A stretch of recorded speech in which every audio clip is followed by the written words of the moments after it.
Friends welcome my channel. आज के आमी बानाबो आड़ माछेर एकटा पद। आड़ माछेर पदटा बानानोर जोन्नो देखुन आड़ माछगुलोके आमी किन्तु এই রকম করে কেটে নিয়েছি। খুব বড় বড় করে আড় মাছ কাটলে কিন্তু খেতে ভালো লাগে না, অনেক সময় মশলা খুব ভালোভাবে ঢোকে না, যার জন্য ভালো লাগে না। এটা যেহেতু মাংসল, মাছটা পুরোই মাংসল, যার জন্য এটাকে খুব ভালোভাবে মশলাটা ম্যারিনেট করতে হয়। তো এই মাছটা আমি খুব ভালোভাবে ধুয়ে নিয়েছি। এর মধ্যে নিয়ে নিয়েছি আমি 1 টেবিল স্পুন লেবুর রস নিয়ে নিচ্ছি। আমি এখানে দেখুন নিয়েছি নুন, হলুদ আর লঙ্কা গুঁড়ো পরিমাণ মতো সব নিয়ে নিলাম এর মধ্যে।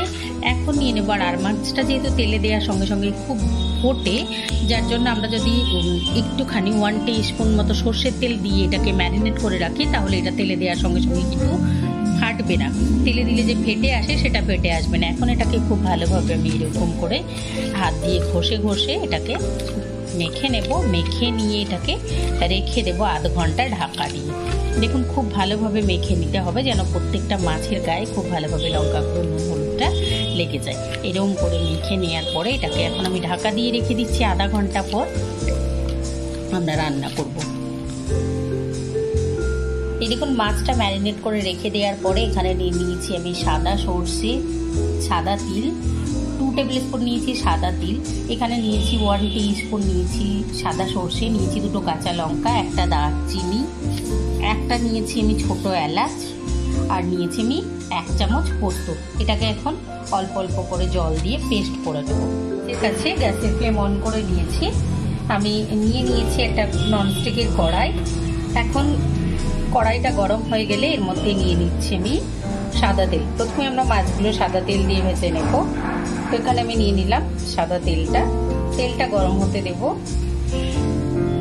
এখন তেলটা গরম হয়ে গেছে, তো এখন এর মধ্যে দিয়ে দেব আমি ম্যারিনেট করে রাখা মাছের টুকরোগুলো।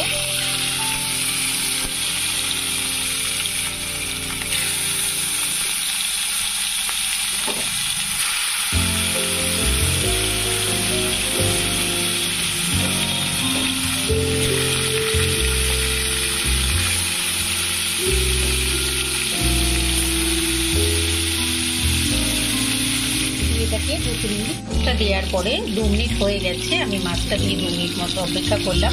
এবারে আমি এগুলোকে একটুখানি উল্টে নেব।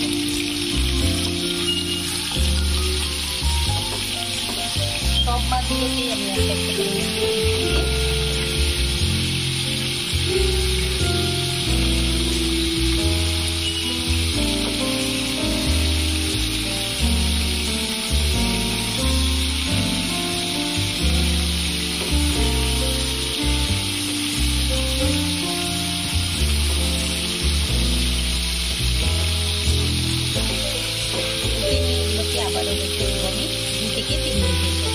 আবারও 3 মিনিট হয়ে যাচ্ছে। তো আমি মাছগুলোকে, আর গ্যাসের ফ্লেমটা আমি মিডিয়াম লো রেখেছিলাম, মাছগুলোকে আবার আমি এখানে উঠে দেবো।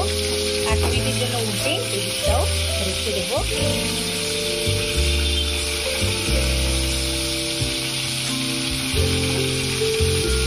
দুটো পাশই সুন্দরভাবে ভাজা হয়ে যাচ্ছে। এখন আমি মাছগুলো তুলে নিচ্ছি একটা করে। দেখুন আমি তুলে নিলাম, সব মাছগুলো তুলে নেবো। তুলে নিয়ে মধ্যেই দিয়ে দেবো ফোড়নটা। মাছগুলো তুলে নিয়েছি, এখন এর মধ্যে দিয়ে দিচ্ছি আমি একটা তেজপাতা, দিয়ে দিলাম তেজপাতা, একটুখানি কালো জিরে, আর দিয়ে দেবো আমি একটুখানি চিলি ফ্লেক্স দিয়েছি। আপনারা চাইলে একটা গোটা শুকনো লঙ্কাও 2 টুকরো করে দিয়ে দিতে পারেন। এইটাকে তেলের মধ্যে 30 সেকেন্ড মতো নাড়িয়ে নিচ্ছি। নাড়িয়ে নেওয়ার পরে এর মধ্যে দিয়ে দেবো আমি কুচনো পেঁয়াজ। গ্যাসের ফ্লেমটা আমি একদম লো রেখেছি এখন, না হলে ফোড়নটা পুড়ে যাবে।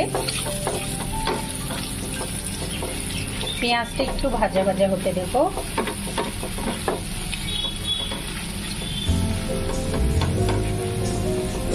পেঁয়াজটা যখন লালচে হয়ে গেছে, এখন আমি দিয়ে দিচ্ছি এর মধ্যে দিয়ে দিলাম 2টো টমেটো টুকরো করে কেটে নিয়েছি। টমেটোটা দিয়ে আমি এটাকে একটুখানি কষিয়ে নেব।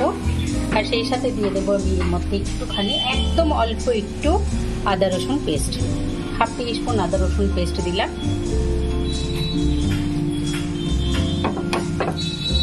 আমি এটাকে কষিয়ে নেব। দিয়ে আমি এটাকে 1 মিনিট মতো নাড়িয়ে নিয়েছি। টমেটোটা মেল্ট হতে শুরু করেছে। তো এখন আমি এর মধ্যে দিয়ে দিচ্ছি একটু নুন, তাহলে টমেটোটা খুব তাড়াতাড়ি হয়ে যাবে, কুকড হয়ে যাবে।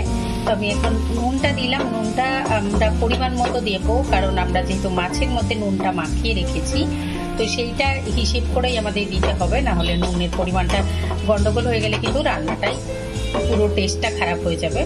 তো আমি দিয়ে দিলাম নুনটা, দিয়ে এটাকে আরো 2 মিনিট মতো কষিয়ে নেব।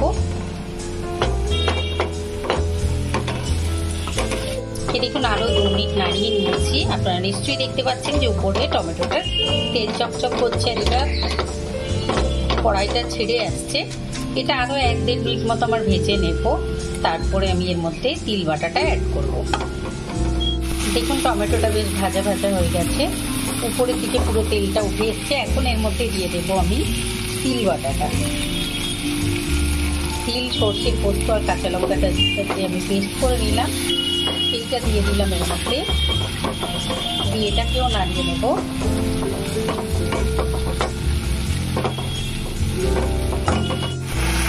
দেখুন তিল বাটাটা দিয়ে আমি এটাকে 1 মিনিট মতো নাড়িয়ে নিচ্ছি। গ্যাসের ফ্লেমটা এখন আমি মিডিয়াম করে দিচ্ছি।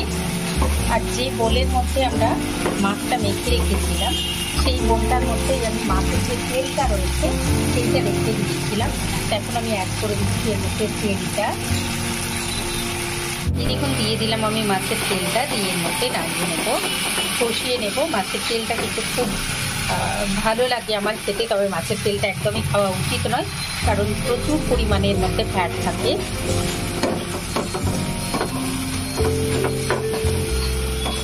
এটাকে দিয়ে আমি 2-3 মিনিট মতো নাড়িয়ে নিচ্ছি।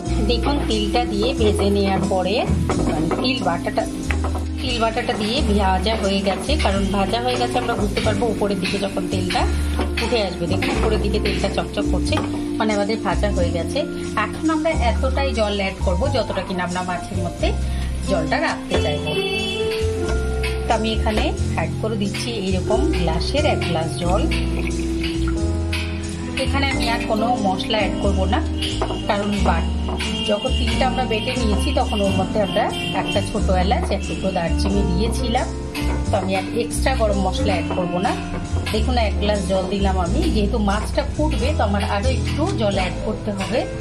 তো আমি দিয়ে দিচ্ছি আরও 1/3 কাপ জল আমি অ্যাড করে দিলাম, ওই গ্লাসেরই 1/3 গ্লাস।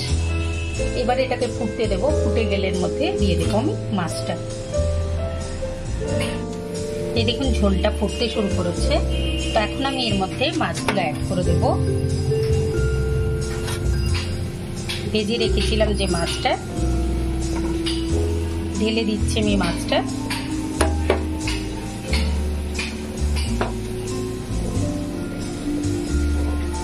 এই সময় যদি আপনাদের মনে হয় যে একটুখানি মাছের কালারটা মনে হচ্ছে, তাহলে একটুখানি হলুদ অ্যাড করতে পারেন। কালারের জন্য আপনারা কাশ্মীরি রেড চিলি অ্যাড করতে পারেন, আমি কিছুই অ্যাড করবো না।